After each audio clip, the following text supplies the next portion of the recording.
Good morning. Hello, Talita's here. Thank you for your patience. Oh, wonderful, Talita. Can you mute yourself, Talita? We're going to get started with introductions. I think we're in. Go ahead, Edie. Yes. Good morning, everybody. And I realized that we have also participants from Italy, and it is good afternoon, specifically to Talita from Verla. I'm not sure if we have other European participants there, but it's not good morning for everybody, so we want to be inclusive. We are delighted to welcome you to our global event series. Today's topic is Localizing a Global People with Disabilities Strategy. This is the fourth, and it is the concluding event covering the topic Localizing a Global D&I Strategy. Our event series, hosted by the WBC Global Team, we actually started in December last year, and we had previous 3 panels, all under the umbrella of Localizing a Global D&I Strategy, but with different focus areas. One being, or actually the first one being gender, the second one being sexual orientation, and our last event was focused on ethnicity and culture. This is all from perspectives of big global companies that are facing challenges with localizing their global D&I strategy.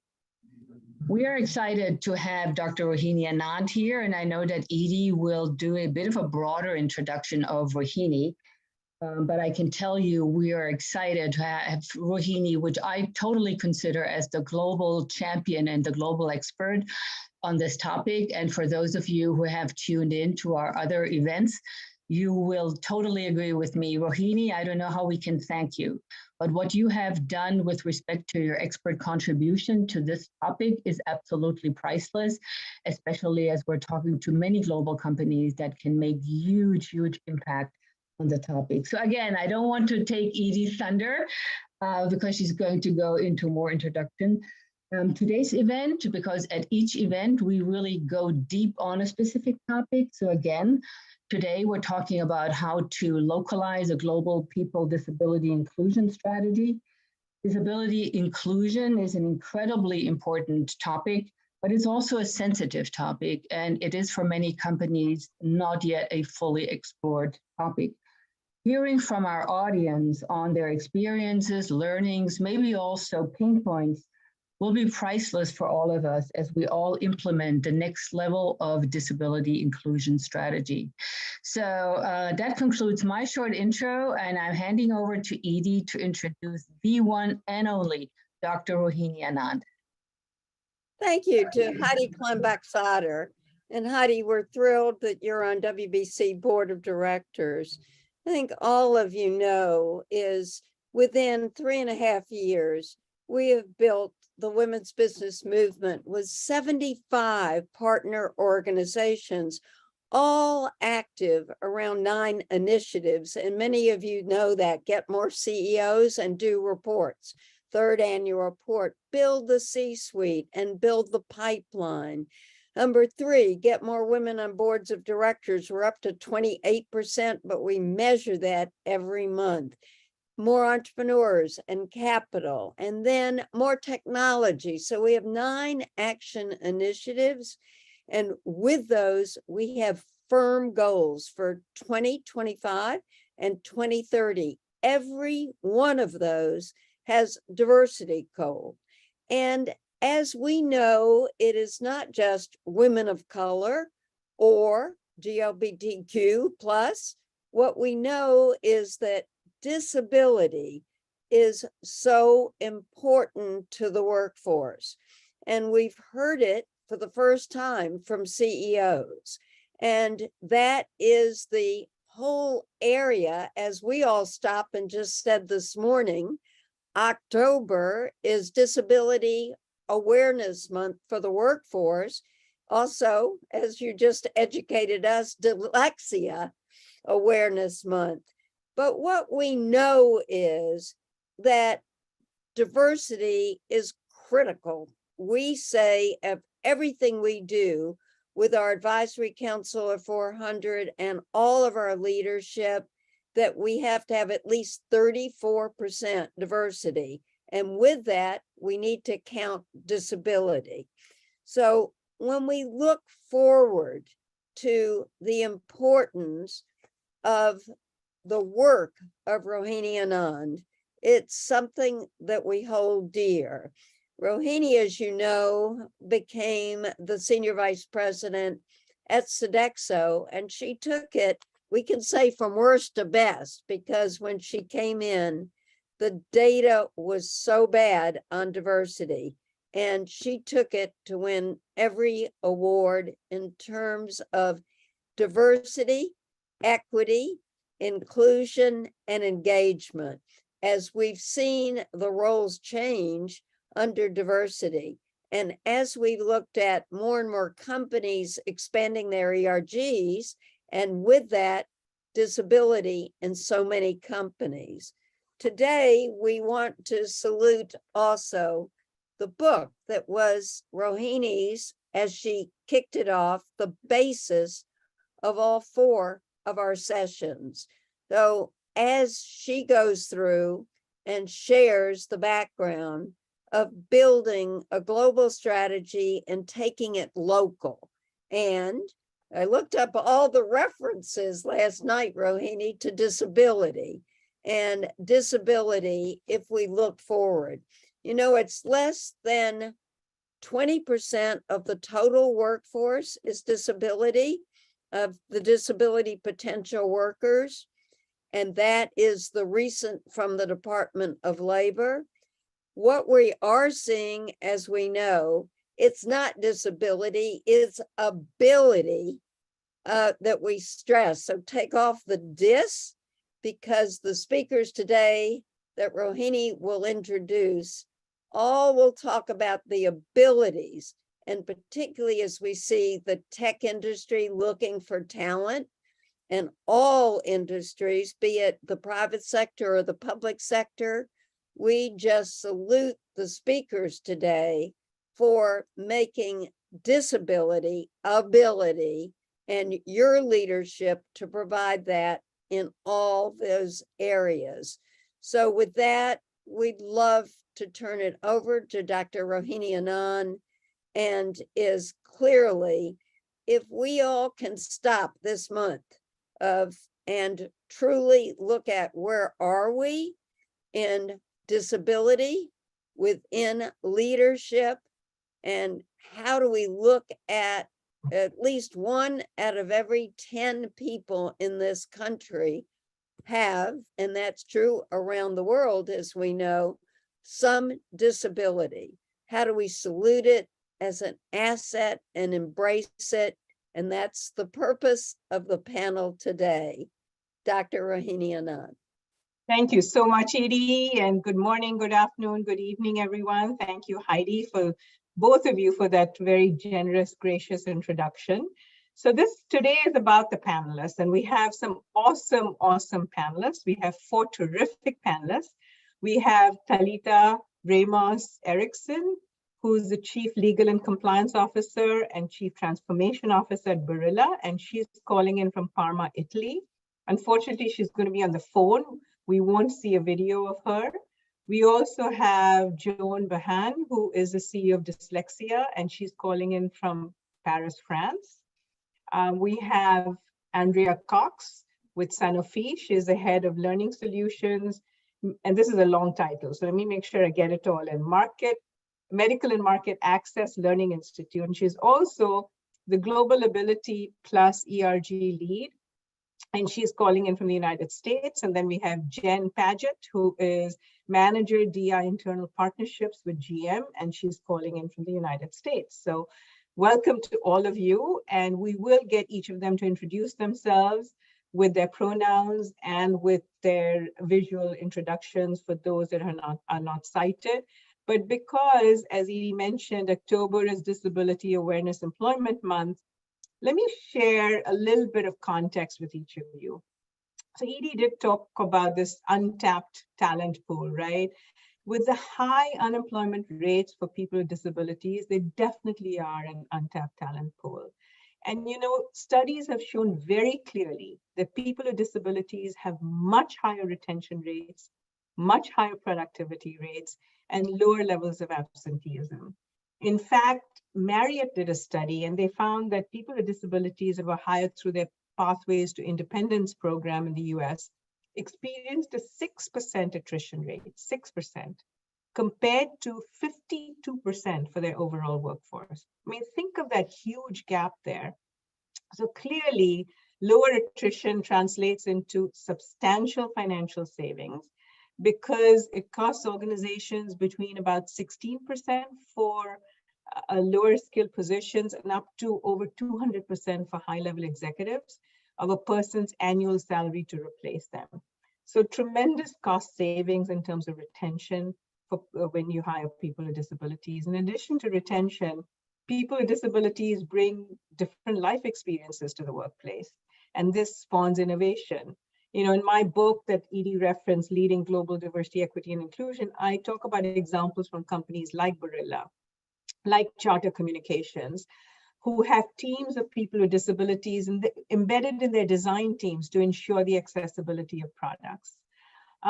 You know, the other piece that I will say is consumers. Consumers are really voting with their pocketbooks today, and disability-friendly organizations are much more appealing to consumers, with about 87% of customers in the United States saying that they would prefer to support organizations or businesses employing people with disabilities. I mean, that's a huge percentage. I mean, I know at one time, I don't know if this still happens, but Walgreens used to have greeters with disabilities. And I know that I would bypass every drugstore to go to Walgreens because of that. So, you know, globally, the numbers are pretty staggering. Edie talked about the numbers in the United States. Globally, people with disabilities are estimated to be about 1.85 billion strong, greater than the total population of China. And with family and friends, you know, you add another over 3 billion potential consumers, and together they control over $13 trillion in annual disposable income globally. So all of the consumer-facing organizations, you know, Sanofi that provides, you know, medications to diverse customers, General GM, Barilla, all of you, I mean, there's tremendous opportunity here. So, and I'll just conclude with the fact that, you know, I like to say that we're temporarily able-bodied, and as we age, we add to the number of people with disabilities. UN stats, you know, clearly show that 46% of people over the age of 60 have a disability, compared with 15% for the total population. So we all have, you know, that potential. We're all going to get there. So business case is clear, not to mention that it's simply the right thing to do to ensure that we hire, we retain, we develop, we engage people with disabilities in our organization. So let's turn to the panel. And we're going to talk about some of the principles in my book. You know, how do we localize, how do companies localize their people with disabilities strategies when definitions of disability, for instance, differ so widely around the world? You know, I'm from India originally, and in fact, in India, for example, and this surprised me, but acid attacks against women are a common occurrence. And in 2016, the Indian government passed a new law, a Disabilities Act, that included 21 types of disabilities, including injuries from acid attacks. Women who suffer acid attacks are disfigured, mostly by men who are either seeking revenge because they were rebuffed or over dowry or property conflicts. So there are organizations in India who have specific outreach for women who are survivors of acid attacks as part of the disability definition. So in many parts of the world, disabilities are seen as shameful, and family members with disabilities are confined to the home. So how do we develop a global strategy while allowing for these local nuances? So I'm going to turn to the panel and ask them an opening question. And as you answer this question, so each of you, I'm going to ask you each, please introduce yourself, you know, your pronoun, your visual description for those, you know, who may not be cited on this call. So what I'd like to ask you is that often it's something very personal that brings us to DEI work, a personal connection or a disruptive experience. And I've certainly found that to be the case with those who have a passion for disabilities inclusion. So can you share for the audience where your passion for disabilities inclusion comes from? And I'm going to start with Jen, and then go to Andrea and Joan, and then Talita, in that order. so you can get ready. Okay? Go ahead, Jen. Wonderful. Thank you. So my name's Jennifer Mitchell-Paget. My pronouns are she, her, hers. I am a Caucasian female with long blondish gray hair, wearing a black turtleneck sweater from my home office here outside of Detroit, Michigan. And really, thank you for having me. I'm just honored to be here and be with this esteemed group of panelists and talk about this amazing topic. So, and I love opening with this one because I really agree with you. Honestly, disability has always been a part of my life, but it wasn't really something we talked about. In fact, it was rarely mentioned, especially when disabilities that many in my family live with, myself included, are or were not apparent. So while we never discussed it openly, when I was growing up, when my son was diagnosed just over 10 years ago with autism at the age of 5, we were like fully thrust into this world of disability. And, you know, the times were different. And it was 2012, times were different, people were different, and we were different. And we were fully committed to helping my son self-advocate and never be afraid of being himself completely. So, which, by the way, if you're embarrassed easily, we are probably not your people. So we're suddenly this member of the disability community, 10 years ago or so. And honestly, it took us about 5 seconds to learn that there was nowhere else we'd rather be. Parent groups and play dates and things, overwhelmingly welcoming. You know, conversely, in the general population, people found out my son had autism and we would hear things like, oh, what's his special talent? Or he doesn't look disabled.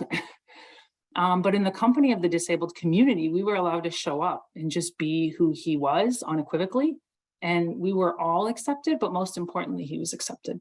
So we found those holiday parties or those particular play dates where we could enjoy ourselves more fully, was because the environment was built for us. That culture, that experience was built for the disability that we encountered. And so I took that amazing experience, that welcoming experience that we had related to my son, and I worked to integrate it into every aspect of my life. So I sat on a parent advisory group for special education for Wayne County for several years. I ran for election for my local school board later that year in 2012. It's one of the many reasons I wanted to be in that position, but I wanted to support disabilities in our local community. And I'm in my 3rd term. I'm currently serving my 10th year on my local school board. Within the company, within General Motors, I took over the presidency for the Employee Resource Group for People with Disabilities, which was GM Able. And I served in that capacity for about 6 years, just finishing up that amazing experience earlier this year. And currently one of the roles I get to play at GM within the DEI organization is to look at accessibility across the employee experience. And so I really couldn't agree with you more. It was in fact a very personal experience that impacted my life and most of what I do today. Yeah, that's great, Jen. Really appreciate your sharing so transparently and making yourself vulnerable. The school board is very fortunate to have you, as is GM. But here's something that I'm going to make myself vulnerable and share. You know, I asked each of you to introduce yourself with your visual cues. And I did not do the same for myself. So this is an ongoing learning journey for each one of us, and it starts with ourselves. So my pronouns are she, her, hers, and I have dark hair. I am of Indian origin, and I'm wearing a gray suit with gray pearls. So thank you for that opportunity to course correct, because this is about, sort of ongoing learning. So thanks, Jen. How about you, Andrea? I know you have a very compelling story to share and a lot of passion for this work. Thank you so much. Thanks for having me here. And one thing that Jen just said was when she was thrust into the disability community, there was nowhere else that she would rather be. And I couldn't support that statement more if I wanted to try. So I'll get into that in just a second. My name is Andrea. Good afternoon, good evening, good morning, wherever you are. And thank you for joining with us and having a passion and an interest to learn and grow. I am a Caucasian female with shoulder length auburn hair. am wearing a black sweater that has white flowers on it, and I have white pearls in my ears and around my neck. So I have a little also a sparkly tree behind me for a little bit of joy. I like to bring a little bit of sparkle and joy. So if anybody does find that visually distracting, please put it in the chat and I'm happy to turn it off. What got me involved, if you will, you know, Marie, you are so accurate in that we are all only temporarily able-bodied. And for many of us, we were not born, quote, able-bodied, and we fought ableism, the belief that the able-bodied persons are better equipped or more suited for roles our entire lives. I distinctly remember the day, the time, the place where I became not able-bodied. And you would look at me and, you know, not be able to call out that I have 5 invisible disabilities. And one of them is a nerve damage in the upper left quadrant of my body, which rates higher on the pain scale than amputation and childbirth. And there's no cure. And so there's management, and you know, I have chronic migraines. Over 50% of my month is spent in migraines. I am in treatment for it. So you can't imagine that you just don't know what your colleagues are going through when they may seem a little bit tired on a call, or they may not have the biggest smile that they may have had the other day. What really was the catalyst for me, there were a couple.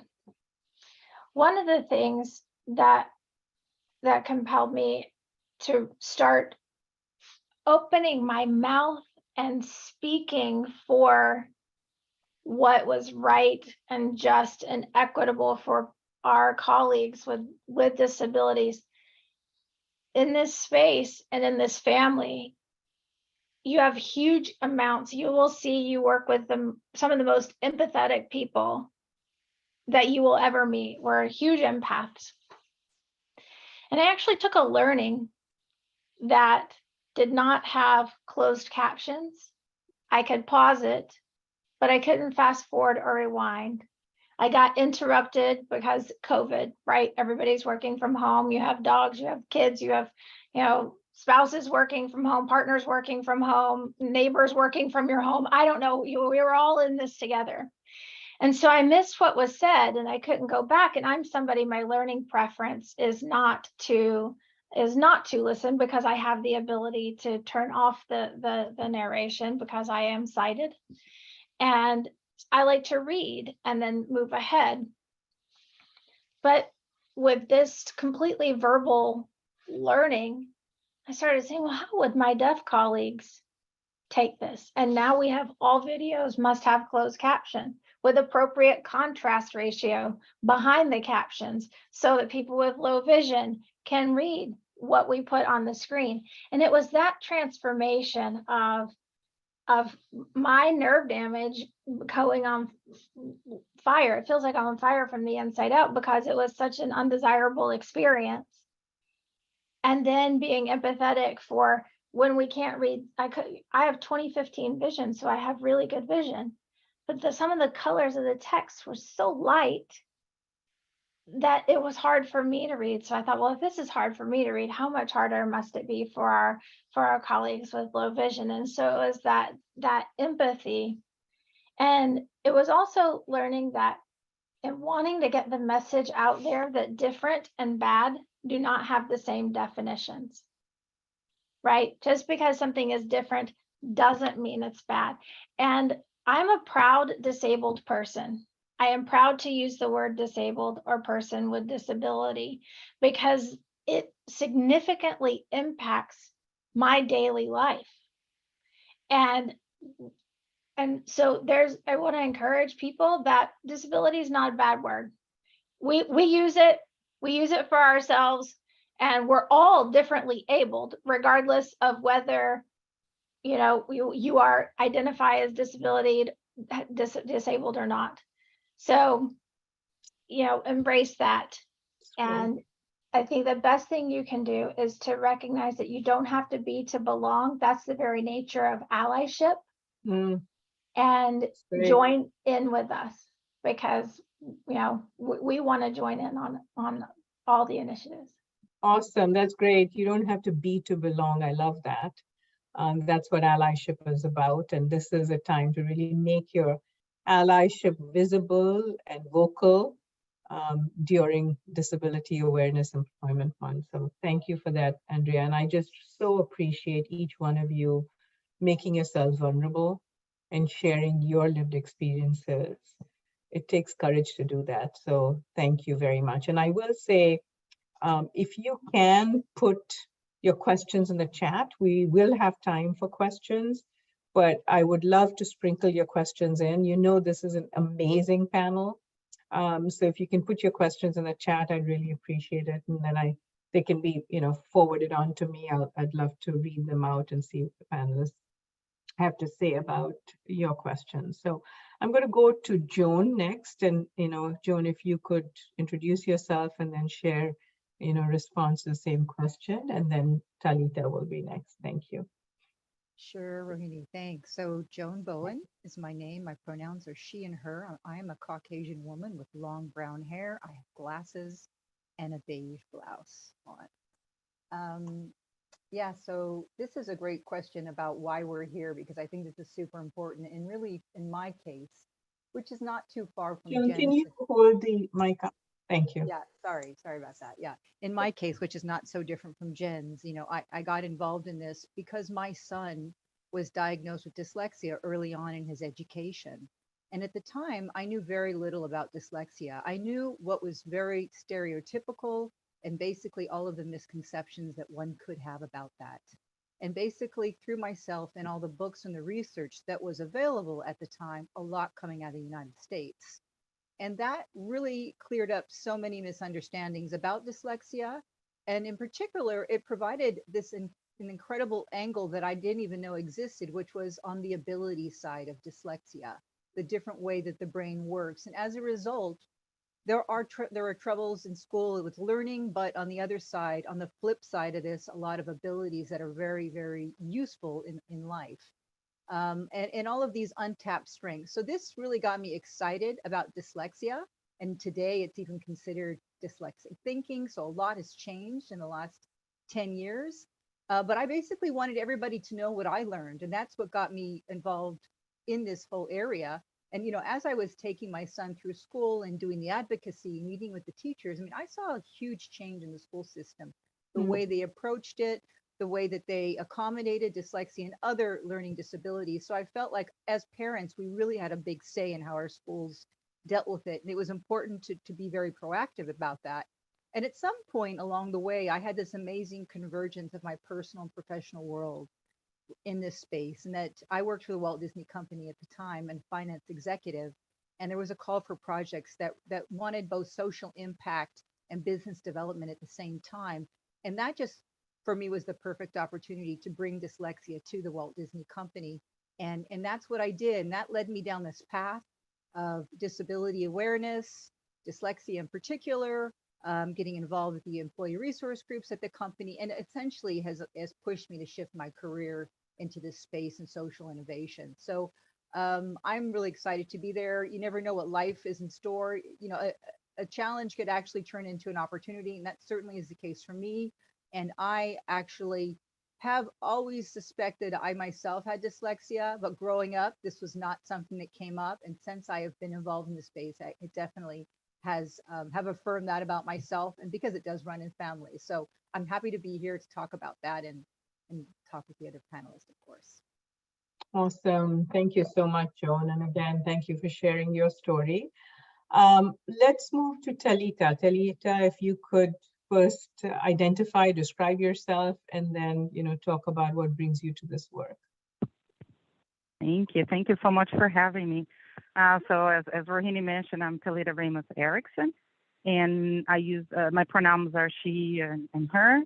I am white, Caucasian / Latina, with very wild blonde hair at this point. It changes from time to time.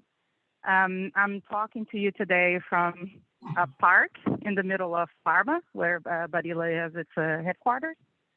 And I used to be the chief D&I officer for Barilla. That's a job I had twice, from 2013 to 2016.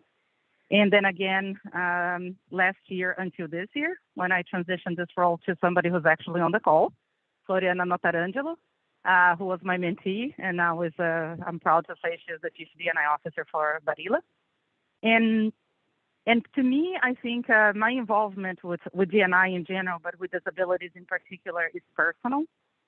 It is something that when I look into why I care about having an inclusive work environment for employees with disabilities, of course we have the data. Of course we have all the information about why this is good for business. But to me, it is personal because growing up, I had both my parents dealing with disabilities throughout our lives. My mom is bipolar, so seeing like she's a incredible woman, professional, super strong, and knowing that all the stigma and all the issues that she had to deal with in her life, that even made her not seek out help when she should have, just because it's not something that we talk about. So that had a huge impact on me. And my father had diabetes throughout his life, and towards the end of his life, the last 5 years, he couldn't move. So it was very difficult for us even to take him places. And he needed to do dialysis. And once you start taking people outside the house, and when they have mobility issues, you really feel the pain. And it's just, it hurts to see people you love going through difficulties because the world is not necessarily designed for them. So to me, it's very personal. And I see the need to do these things in the workplace for a number of reasons, but mostly, again, because I'm passionate about it, and I think everybody deserves to be included in this work. Thanks, Talita. Is that enough for Rohini? Yeah, that's fine. Thank you so much. So I'm going to turn to you for the next question. But I think you raise a really important issue also around the stigmatizing of mental health issues. And that continues everywhere in the world, but more so in some cultural contexts and then in others. So I think it's something that we really need to add issues of mental health, and particularly with COVID, that has really sort of brought it to the forefront in our, in our dialogue on this topic. So thank you for mentioning that. So I'm going to turn to the next question, which is, in doing your work, can you share one thing, and I'm going to ask this of you first, Talita, that you have found most challenging in doing global work with people with disabilities? And one thing that you're proudest of in your career as it relates to disability inclusion. So one thing you found most challenging in doing this work, specifically to disability inclusion work, and one thing that you're proudest of in your career. I go first? Yeah, please, Talita. Yeah.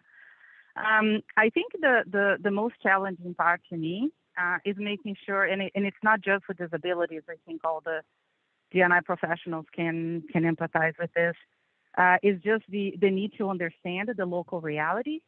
And that sometimes, I think I gave the example in the prep call about how for me, I'm Brazilian, then I live in the US, now I'm in Italy. And in the US, the types of conversations that we had around accommodations and what is necessary in terms of training and process, it is very different than what we do in other places. And I think I gave you the example that in Italy, when I talk to our employees with disabilities who don't want to disclose and don't want an accommodation, they usually talk about, I don't want to be singled out. I don't want to have any sort of special treatment. I feel like, I just want to be treated like everybody else. So I think there's a level of awareness and some cultural, I think, headwinds when we're doing this work, and that is what I think is very challenging. In terms of what I'm most proud of, I think we mentioned this a couple of times in different calls, is the work that we do in product development. So our research and development team, they're very much involved in disabilities inclusion. One of the VPs of RDQ was a board member in our diversity and inclusion board, so he was very much leading this work. And we work with organizations to design for extreme users. So we have sessions called Hackability, where we work to understand how our packaging, how our products can be made more accessible. And not just products and packaging, but even like developing tools. So I think we use the example of a tool that you can use to open a jar with one arm or one hand. We had some people doing work with us on product development who are blind, and they tell us like, how can we design a jar of sauce that when you open the jar you can tell that the sauce is that is safe, like the pop, because you have different concerns when you're dealing with our products, or how to open a box of pasta. So all this work is incredibly helpful, I think, to remind people that not everybody has the same experience with our products. And it has a spillover in the workplace because it reminds people that not everybody is having the same experience in the workplace either. So those are the 2 points I would make for him. Yeah, so I think you're absolutely right in terms of, the disclosure pieces, because very often individuals, individuals are reluctant because there's bias in the system and bias on the part of other people. And therefore they don't necessarily want to disclose because they don't want to be, discriminated against in any way. And your examples, your product development examples are great, because if you're reaching out to customers who have those needs, you obviously need employees internally who are able to inform the processes, so the design process as well. So thank you for that. I think that's great. Jen, if you would share sort of what you have found most challenging, and then something that you're proudest of. And, we don't all have to answer every single question, so we'll just go with where the energy is, but I really would love to see some questions in the Q&A, folks. So if you can put some in, that would be great. Go ahead, Jen. Yeah, I love this question.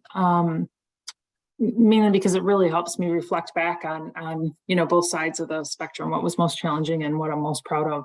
So I would say what was most challenging for me related to supporting people with disabilities was in my role as ERG president. And it came from the need to balance supporting our local chapters with their local needs while raising awareness to opportunities globally. So we realized really quickly that everyone is at a different point on their DEI path, and even taking different routes on how to get to inclusion. But the desire to create a sense of value and belonging for our employees was consistent across the organization. And that showed up time and time again in a number of ways in our local and global initiatives. But we understood that change had to be supported globally, but driven locally, which is why our ERG chapters, when a new chapter wanted to come on board and be created around somewhere else around the globe, it was imperative that we have local senior level support and sponsorship of those ERGs, because we needed local leaders to support them. So I would say that was probably the most challenging piece. Excuse me, the core of our ERG leadership sits here in the US, and more specifically, even here in Southeast Michigan. And so we were finding best practices all over the globe. We weren't doing everything the best right here, right? So taking those best practices from where you found them throughout the company, throughout General Motors, around the globe, and trying to capture those and employ them or share them out here locally as a volunteer group was that was a big challenge for us. So as for something I'm most proud of, I'm gonna say I'm really proud of GM for our commitment to accessibility.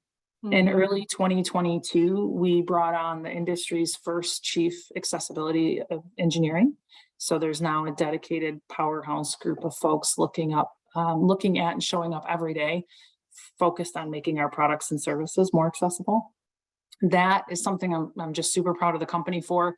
And then the work that I get to do looking at the end-to-end processes for the employee experience. We get to look at internally our process and policies and procedures are being reviewed to ensure that we're making them as accessible as possible for employees or potential employees. So it's really, really exciting work, and it just shows GM's commitment to accessibility and people with disabilities. That's great. Thank you, Jen. So I'm going to, when we move to the next question on making it local, I'm going to ask you for some sort of specific examples of how you made your strategy local. And I'm going to ask you the same question, Joan, in terms of examples perhaps from Europe, in terms of what some of those challenges are in terms of making the strategy local. But on this particular question, in terms of what you found most challenging and what you're proudest of, Andrea, can you share something that has not been shared? And then maybe Joan, if you want to, or we can go to the next question, whichever you prefer. But Andrea, why don't you go ahead? Yes, thank you. What is most challenging? It's changing the mindset, right? Because for many people in organizations, the notion of bringing in disability inclusion, which spans from how do you source talent, how do you write your job descriptions, how do you write not for the ideal candidate, but what's really pertinent to that role, and then how do you also hire and create career pathways for people with disabilities, is new to many organizations. So there's that. I'd really like to focus on accessibility, which is one part of disability inclusion. And when we look at accessibility, physical accessibility in many areas has laws that govern, right? You must meet certain ADA standards. France has standards. Every area tends to have local laws that help with physical accessibility requirements. Digital accessibility, we have, WCAG or Web Content Accessibility Guidelines, but it's looking at where do you start? And you may be in an organization that this is new and it looks too big to tackle, and it almost causes you to just not take action. And that's not the answer. So when you're looking at where to start, find one place, find your allies, tap into your local ERGs, create a strategy. ERGs need to be action-based and have goals, right? Our job is to raise the risk so that the company can address it. And so looking at physical and digital accessibility, it is challenging, especially when you are in such a large organization. And what I want to encourage you is that regardless of your organization size or where you are in the process, perfection does not exist. And we always are saying is progress over perfection. Look up Meryl on LinkedIn. Progress over perfection. The important part is that you are on the journey, and that you include all of the different abilities in your design processes. We may talk more about that later. And you appreciate the difference between accessibility and usability, because just because you might meet some law or regulation doesn't necessarily mean that it's usable. So start getting user accessibility testing within your organization. What I'm most proud of to date is, because we're going to have many, many wins, is that we're on the journey. I can say that we are the first in pharma to have a global DE&I board. Very fortunate to have Dr. Anana as one of our external consultants, who's now a Sanofian, as we would call you. So, in the family. And we're on the journey. And seeing how much work and what the significant benefit is from the global ERG level, I was able to position and the need and how much work and what is ahead, and say we need somebody officially in this capacity on our global DE&I team. And leadership, you need leadership who acts, and our leadership acts. And our chief people officer said yes and created a global accessibility advisor role on our global DE&I team. to officially address the risks that the ERG raises. So start the journey, and you will have small wins and big wins, but every win is progress.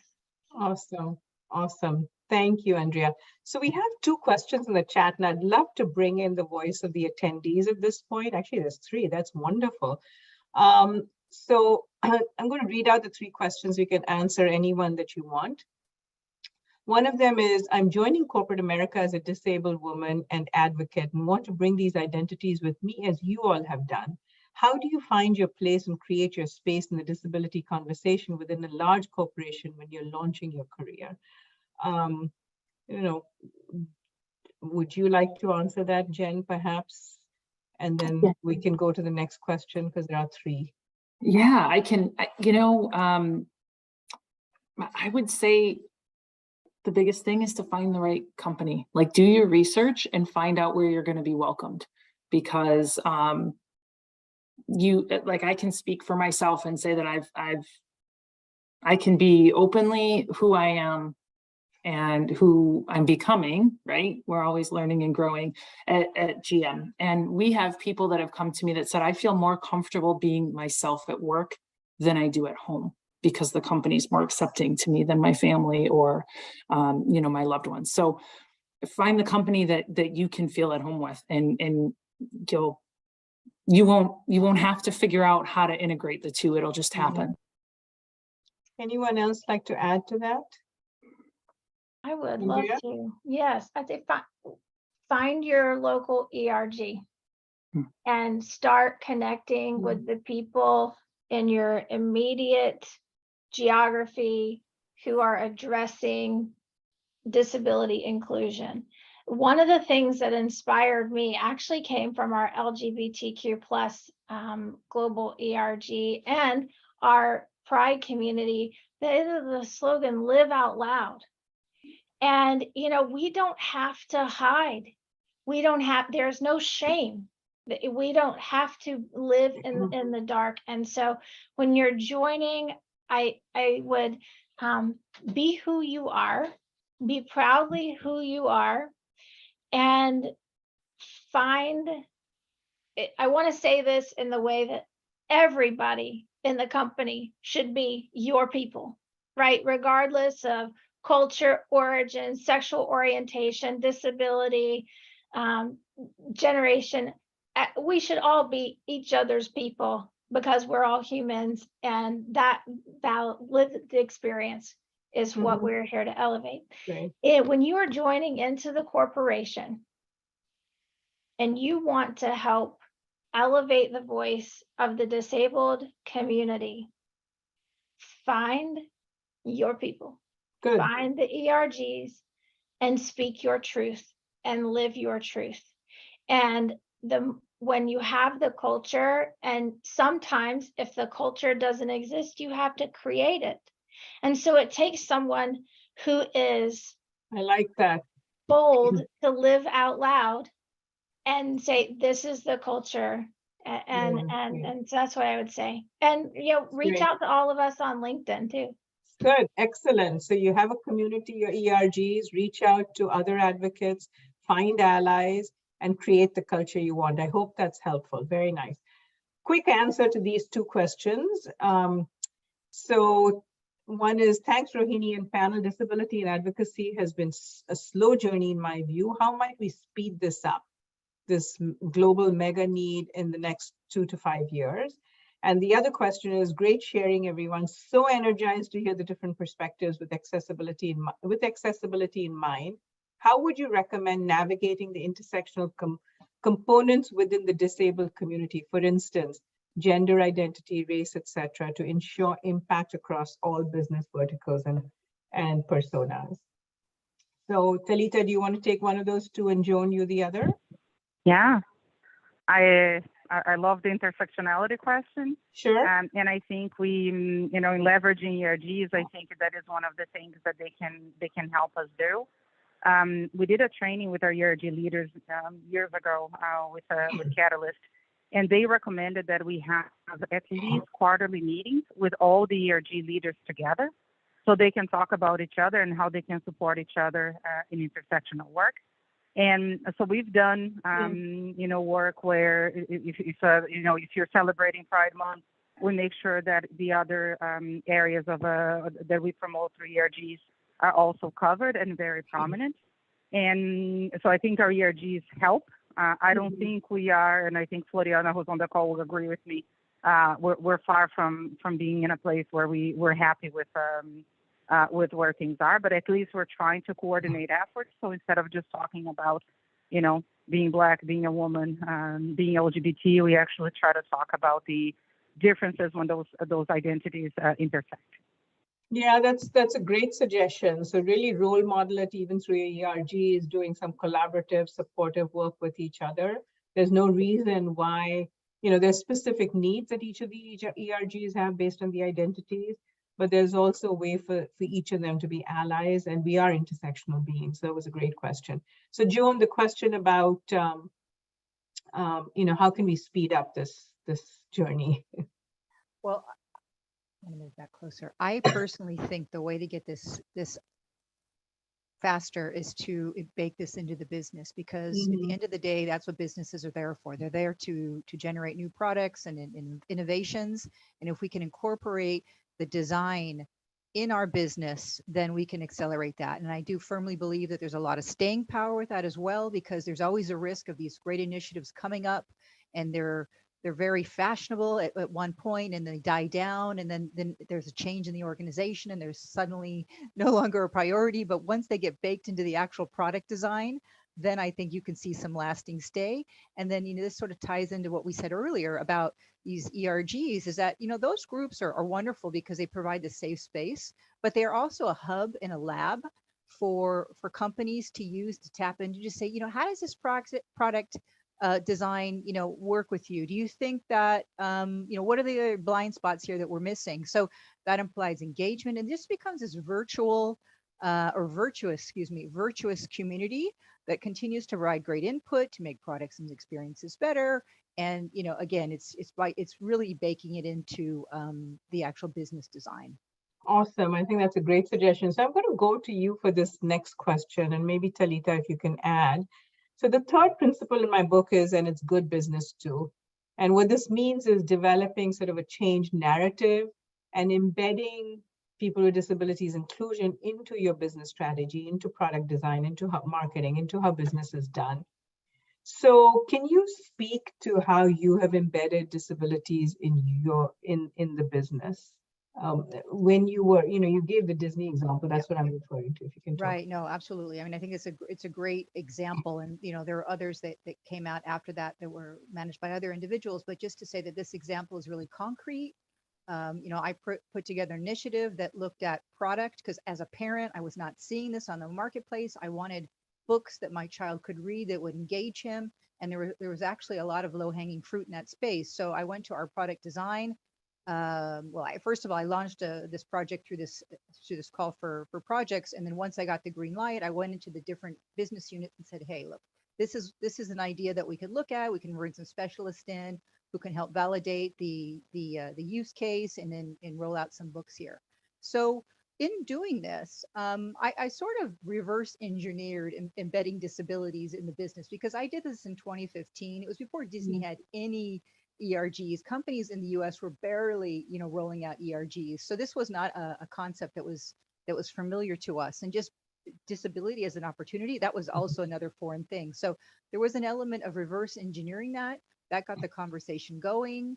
There was definitely an unserved group of people, the dyslexics, which, according to the Yale Center for Dyslexia and Creativity, is up to 1 out of 5, so nearly 20%. So I think when we talk about disabilities and that 20 or 30% figure that you mentioned, Rohini, earlier, that's not necessarily capturing all the dyslexics or probably all the neurodiverse individuals out there. So there's definitely that. And I would just say that triggered curiosity. This project triggered curiosity about dyslexia, about neurodiversities. Are there other things we can do?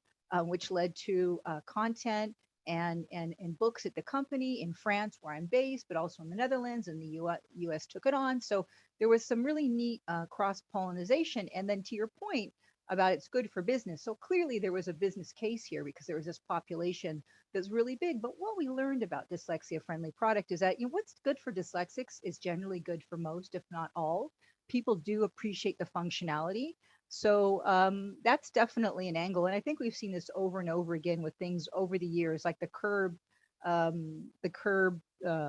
dips in the sidewalks that were made for the wheelchairs that are absolutely fantastic for strollers and kids on skates. So, there is really dual purposes. That's great. Thank you, Joan. Great example of sort of developing this change rationale and really baking it into the business. Anything that you'd like to add, Talita, to that question? Yeah. And I mentioned, hackability, and I think that is one way, but I have to say that the single most relevant thing I've seen, in my experience with Barilla is more related to leadership commitment.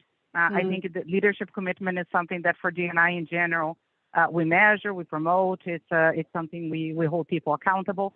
But I have to say sometimes if you want to embed something in the business strategy, you need somebody in that room where the business strategy is being discussed or a big project is being discussed to raise their hand and say, did anybody think about this angle? Did anybody consider the point of view of the community of people with disabilities?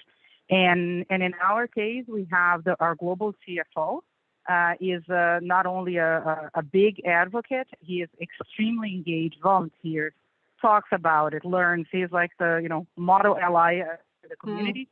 And obviously, even again, I keep saying that we're not perfect because I think we share positive things and that's the spirit here. But it definitely, we're not doing everything we can. But I do think he plays a big role in raising his hand in every important meeting where something is being discussed and reminding people that this is something that needs to be embedded into the business, and because he's at the table. So that's terrific.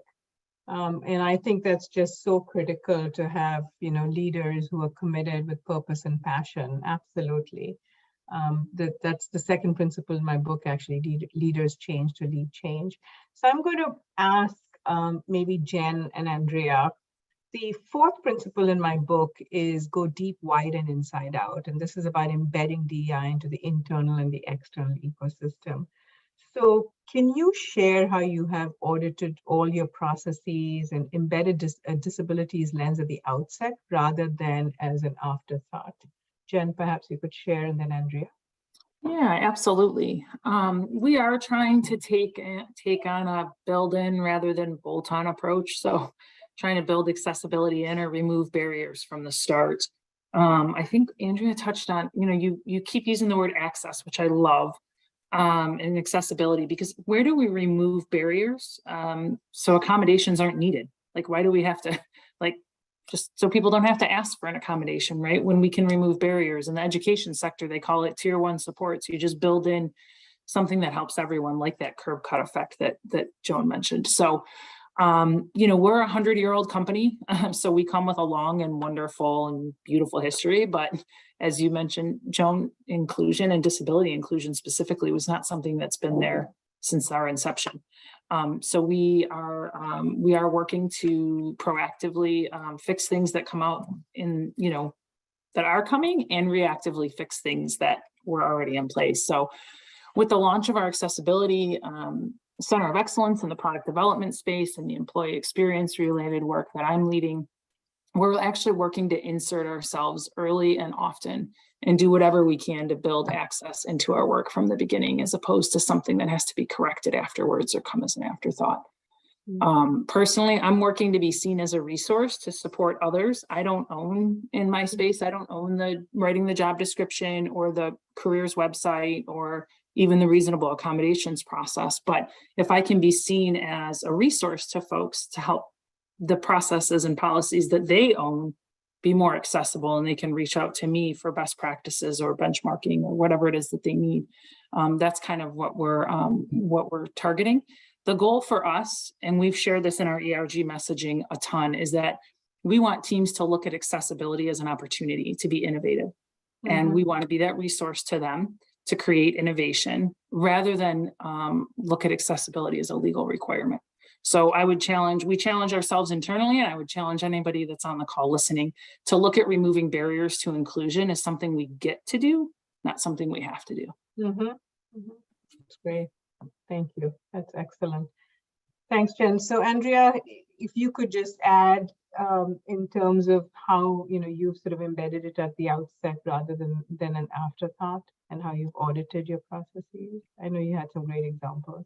Yes, absolutely. I will echo your second principle about leaders have to change to lead change. And I have, with all due respect to everybody on the call, I believe the best ex-com sponsor of any company they could have. I have Brendan O'Callaghan, and he is just a sponge and wants to learn and be challenged. And we know that one of the key ingredients to a successful change initiative is an active, visible, and available sponsor. I hope he's listening. I hope so. Brendan, are you here, Brendan? Because yes, if not, we'll send him the recording. Right. No, but yes, but to have that support at the level of the company that can implement the changes needed. Kudos to our HSSE team and our facilities management team for working it took progress to come up with the standards for what are the physical accessibility requirements that all of our Sanofi sites must meet. And we have a goal of 100% accessibility and usability by 2025 in every Sanofi site. And so that standard, with working with our teams and looking at our sites, is 5 themes, 15 categories, and 142 standards, which includes training and upskilling your facilities management teams on disability inclusion and how to help evacuate people in times of crises or things. And so all of our sites underwent an accessibility assessment. We're gathering those results now for review and to see where do we need to invest our time and our funds to make sure that we meet that. But baking it into the business from the beginning, it's very much changing from, I love that bolt on. We don't want to bolt on, right? It's so much harder to go back and try to right the ship. So wherever you are in your organization right now, from this point forward, you can make the decision that we will send all of our RFPs with accessibility requirements and contract with vendors who agree to meet these, right? And one of the things I'm proud of that we've done, and it's underway now, but why should we make people have to make reasonable accommodations? Here's a fun thing to know. 59% of accommodation requests cost $0 to put into place. That's right. The majority costing under $500. So when you join Sanofi, if you need accessible software, we already have an accessibility tab in our software app store. It's no different than ordering, Power BI. Here's a throw out to Microsoft, right? Is if you want Power BI, you can go to the app store and get it, right? If you need Dragon dictation, it's there in the app store. You can order it. And, we're adding to this as we go. So I would say we have a saying, nothing without us, right? So when you're looking at implementing a new process, a new procedure, a new portal, a new website, whatever it is, start with including accessibility. And that will really, really take you a long way. So it really is about sort of normalizing the process, using the lens, asking the question list as you would any other question. I love the fact that you have a tab and you can just, ask for the kinds of software you want. I think that's terrific. Wonderful. Great examples. So let me just shift gear a little bit. And, one of the things that we talked about is sort of localizing. And, at the outset, you talked about sort of challenges with having the global strategy and then how it plays out in a local context. And the first principle in my book is leading global, in my book is making it local. So if you can share examples of how your global disability strategy plays out in the local context. I think that would be very helpful. And what sort of gets in the way sometimes, what are some of the challenges, but how you do it. So maybe Joan, will start with you. And I know you have tremendous experience in Europe in particular. So maybe talking a little bit from that context. Yeah, so, it's disabilities are viewed differently in different markets and managed differently accordingly. So for example, in France, their employers are not allowed to ask employees what their disability status is.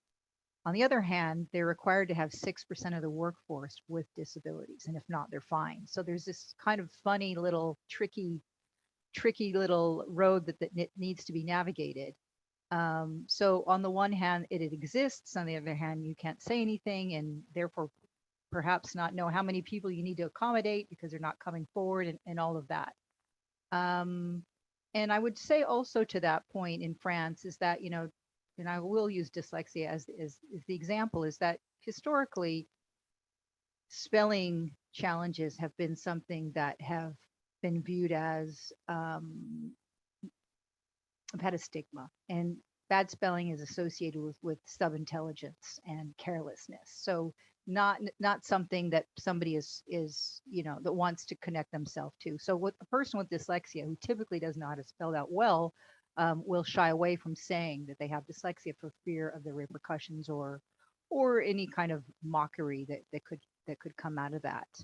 And I do know also that in other markets that dyslexia is not even something that's considered a disability, and so therefore it's not being addressed whatsoever. However, if you are able to bake it into your product design and address those things, you can get that into those markets, because I did find that markets were coming to me where they couldn't really talk about dyslexia because it didn't exist, were interested in that because there were, despite this lack of official diagnosis, that they were aware that this was a challenge for consumers and for employees as well. Great. Great examples. Jen, can you add to that? Yeah, I think, I'm going to go back to the ERGs, right? So GM's had ERGs for a really long time. Our people with disabilities ERG actually started in 1993 as an affinity group. And we have ERG chapters all over the globe, but specifically for people with disabilities, we have chapters in South America and Canada, Philippines, Korea, Mexico. And, we talked earlier a little bit about, everyone's kind of on their different points of their accessibility or even their DEI journey. And we see that's really, really true even within the employee resource group. So Canada, for example, is a really new chapter, and their focus this year is on building awareness and membership, while Mexico is working on, playbooks that people can use and pick up to voluntarily do self-assessments within their facilities to identify barriers to inclusion. And then something that our chapter in Korea did was they did a screening of A Long Way Home, which is a Korean documentary about parents that wanted local access to education for their disabled students. They were being, they had to be transported really far away for education. And this group of parents came together and said, we want local education for our disabled students. And so there was a documentary called A Long Way Home, and the Korean chapter of our ERG had a message from the director for the movie review, movie viewers, and then did a viewing of the film. And so I bring this up just to kind of talk about, like Andrea's point, start somewhere. Like every space is different, and you're on a different spot in the journey, and that's okay. So in Canada, they're trying to get their ERG started and create membership and awareness. And again, we try and do what we can locally to support. In fact, I'll share really quickly one of our favorite events that we did really recently. We jumped on the International Day of Persons with Disabilities celebration that takes place each December. And we had global employees share what disability inclusion meant to them. Each response was videotaped, real short little video with your iPhone or whatever. And they taped it in their native language.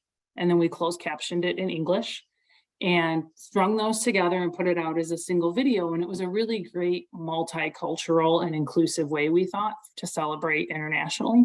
So we got to hear from folks around the world what it meant to them, what disability inclusion meant to them, what it meant to be disabled and included within the company. And anybody from any chapter was able to participate in that. But everybody's at a different stage. You're on a different point in your journey. And to Andrea's point, just start somewhere, and you know, progress will come, and little wins, celebrate them.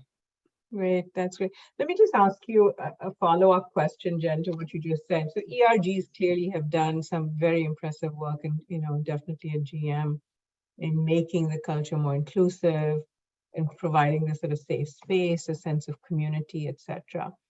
Can you talk a little bit about what ERGs may have done in terms of making it safe for employees to disclose their disability, and maybe sort of what gets in the way, or maybe some sort of cultural impacts on disclosure? If you can just share, any examples of that, or what's been helpful. Yeah, I would say what we found. So we've done a couple of things. We surveyed folks years ago. We took a survey and said, have you self-ID'd? And we found the answers varied all over the place, from I choose not to disclose because I have a non-apparent disability, to yes, I've self-disclosed, or I don't know how, which told us we had some education to do, right? But our ERG members have helped us immensely, I would say, by sharing their personal stories, encouraging others to get comfortable self-IDing, not only in the self-ID tool, which is important so we can kind of understand our employee base, but in their own way internally, whether that's through a lunch and learn, or we have internal social media outlets that folks can, create a post, or put a message out on, or we do inclusion messages at the starts of a lot of our meetings, and people can do something like that, like, hey, let's celebrate dyslexia, and I want to tell you more about that. Or I get tapped on quite a bit during Mental Health Awareness Month, or Autism Acceptance Month. So we encourage folks internally by sharing, and the ERG is a great place to do that, especially intersectionality. There's a lot of intersectionality across our 11 or 12 ERGs, but I know culturally this is easier said than done. So we've learned that in some cultures, it's much more difficult to disclose. But as the largest minority group in the world, we've talked about it, the disability community makes up, at least 15% of the global population. We know that disability impacts every country, every culture, every walk of life, every industry, and every facility that we have. But our self-ID numbers don't necessarily reflect that. So we're trying to do what we can with the support of the ERGs to create a culture within the company that's as inclusive as possible, so people can feel comfortable sharing who they are and what they need to be successful, even if that's only in their workplace. If they can't be themselves outside of work because of cultural barriers, at least internally, we want you to be able to be who you are and show up. Great. So I'm just looking at the time, and we're just running out of time. So I have two questions for each of you. The first is, in leading global disability work, what should allies and change agents do, and what should they not do? So Talita, let me start with you. Are you still there, Talita? I don't see her. Okay. So Andrea, let me start with you. In leading global disabilities work, what should change agents and allies do, and what should they not do? This is a great question. Thank you for asking that. Always ask if you're unsure. So, never assume, and don't be afraid to make a mistake, right? Because you'll learn from it. So if you happen to call somebody deaf and they prefer to use hearing impaired, learn from it and use it the next time. So don't assume and don't project. Always ask. And that way, when you include and you get the voices at the table, you then know how to proceed better. What you should do is be open to learn, be open to explore new possibilities, recognize that people need to give up the need to understand, because I will not at this moment, understand the lived experience of my colleague who uses a wheelchair for mobility, right? And perhaps my colleague who uses a wheelchair for mobility will not understand what it's like to live with neurodivergent disabilities like I have, and neurological disabilities, right? So what allies I encourage you to do is do not disable your colleagues further by continuing processes that or products that further disable them by creating barriers. The problem is not with your colleague. The problem is with the process, excuse me, or the product that creates a barrier. And so when you can look at removing those and giving up the need to understand, but to appreciate and include, that will take you a long way. Awesome. Thank you, Andrea.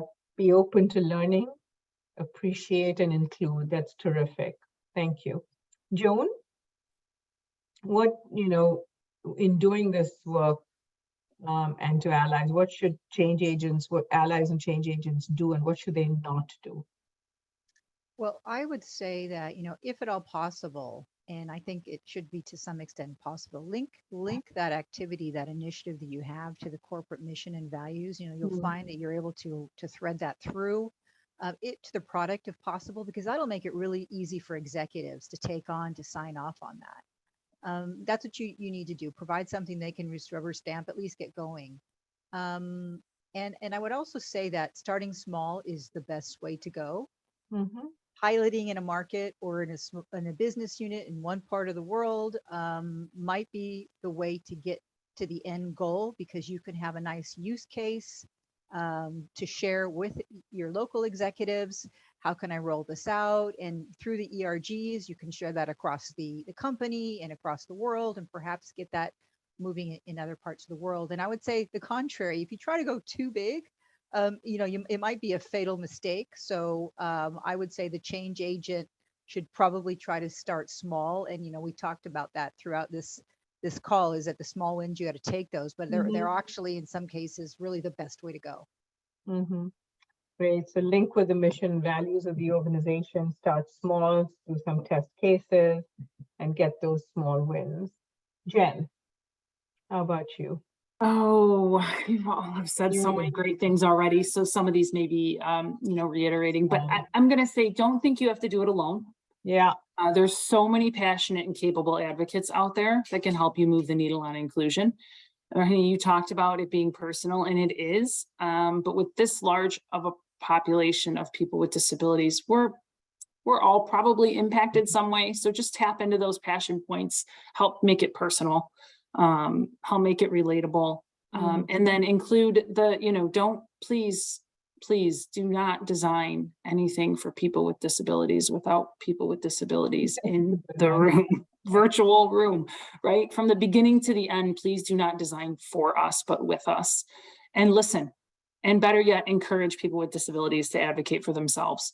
So I would say inclusion is everyone's job, for sure, and we should work to remove barriers so we don't need accommodations, but don't assume what access looks like. If someone has a disability, provide a safe space for them to tell you what they need, and tell you how they want to access your content or your product or your service or whatever it may be. Provide a space for them to be on the journey with you, and then take that feedback, right?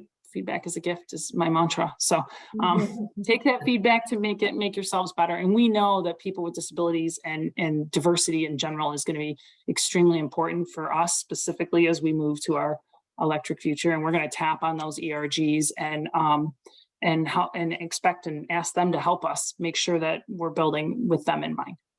Terrific. Don't do it alone. Design with us, co-create, listen, and let people with disabilities guide in terms of what the needs are. Really good advice.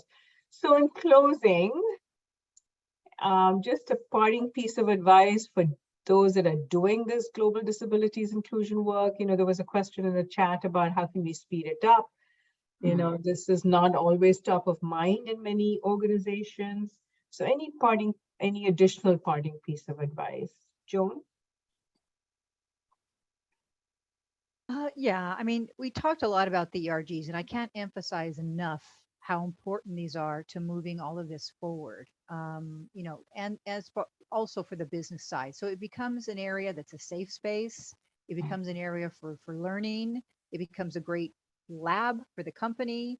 And it really provides a lot of great engagement for the corporation. So, you know, you talked about, Rohini, how people with disabilities, you know, stayed longer and, you know, provided they were accommodated. Well, this is another engagement factor that companies can tap into. But I would also say that you got to start somewhere. And I think that Andrea talked about this too, is that, you know, neurodiversity is such a big area right now, and so many people are connected to that. You know, this might be an area that people can get into because they're going to find a lot of people in the company who are already there that have not disclosed, and that could actually trigger a lot of disclosure in the other areas as well. And I think that it could be a launch pad to get the rest of it going. And there is a lot of low-hanging fruit in Good, excellent.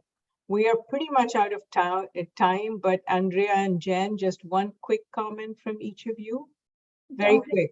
Yeah, 'cause don't we have- give up. Advocacy fatigue is real, Mhm. and keep on it. There's a saying that many hands make light work. Find all of your hands Mhm. and That's put them to great. work. Awesome. And mine's very Okay. similar. Make sure you take care of yourself too, right? So this is exhausting work. Oftentimes it's volunteer work. Oftentimes people with disabilities are leading the work in a world that wasn't built for us. So make sure you're practicing self-care, whatever that looks like for you. Thank you very much. Thank you. This was an awesome panel, ladies. And thank you, Talita. We will, I think she had to drop off, but this was a terrific conversation. I'm just honored to have been able to participate in this panel. So thank you. Let me turn it back over to Heidi and to Edie. Thank you, Rohini. I must say this is a series of 4 panels. The last one probably left the most lasting impression on myself, and very clearly because it's probably the most little explored topic. There's a huge need. Rohini, I was so impressed you using your data, like 1.85 billion people really being impacted, representing, I believe you said 13 trillion value. You know, also realizing that we are not fully there with respect to the intentionality of implementing our approaches in our companies. Somebody mentioned rightfully so that we need to bake this into the business. So many big topics to address. So I'm really grateful for everybody today. I'm still a little bit speechless about the amazing contributions and insights. And in wrapping up, because I know our time is running out, I just want to also say a big thank you to you, Rohini, because what you have done for all of the global event series over the last 12 months, you put so much time and work into this. It's just out of this world. So Rohini, with all your expertise, covering many parts of the world and really being able to be the expert of helping many organizations together with the world-class analysts you've selected for all sessions. It's just, I cannot find any words of thank youing you. And I don't think there's really another expert on earth that could cover the breadth and the depth of what you have covered in all of our 4 events. So Rohini, I don't know how to thank you, but we are so incredibly gracious for the time and the brains you have put into this. And of course, needless to say, I think our panelists today were really very special. Your stories, but also your experiences and approaches have touched all our hearts and our brains. So thanks for that. I'm taking a really rich conversation out of this. And you have my commitment, we as WBC, and I'm sure that Edie will concur with that. We're going to continue to give this topic a huge awareness on the WBC platform. So thank you so much. And with that, I'm handing over to Edie. Well, let's just share our humility as we've listened to you, not only on this month as is disability awareness in the workplace, but every day you've taught us in terms of encouraging to be proud of who you are and what your contributions are as we assure impact. And you say champions raise their hand. You're champions, as we've heard from GM and we've heard from Barilla and Sanofi, and clearly also from the story of dyslexia, which has been so important. Joan, when you look at not only the role of ERGs, but I just looked up and saw that 108 CEOs signed off on a commitment to disability. So we're talking about building it up and down the system. If you know, Tim Cook of Apple came out and embraced that he's got the disability, that he embraces. The more that we can shine a light of the whole system of what you're facing internally to drive change in your companies, and externally, how we wake up with ambassadors, as you say, don't do it alone, do it with us, as we've listened to each of you and bake it into every system of inclusion. Your examples in the US and worldwide are something that we heard and we absolutely salute. So on behalf of WBC, we just want to say this subject will be at our heart and soul of knowing we need to speed it up, as you say, and deliver more. So just with the greatest of appreciation from WBC. Thank you all. So with that, we're concluding our session. You all have a great day, and thanks again. And special thanks again to our very own Dr. Rohini. Bye-bye. I thank you, everybody. Thank you. Terrific job. I think we're off, right, Maheen?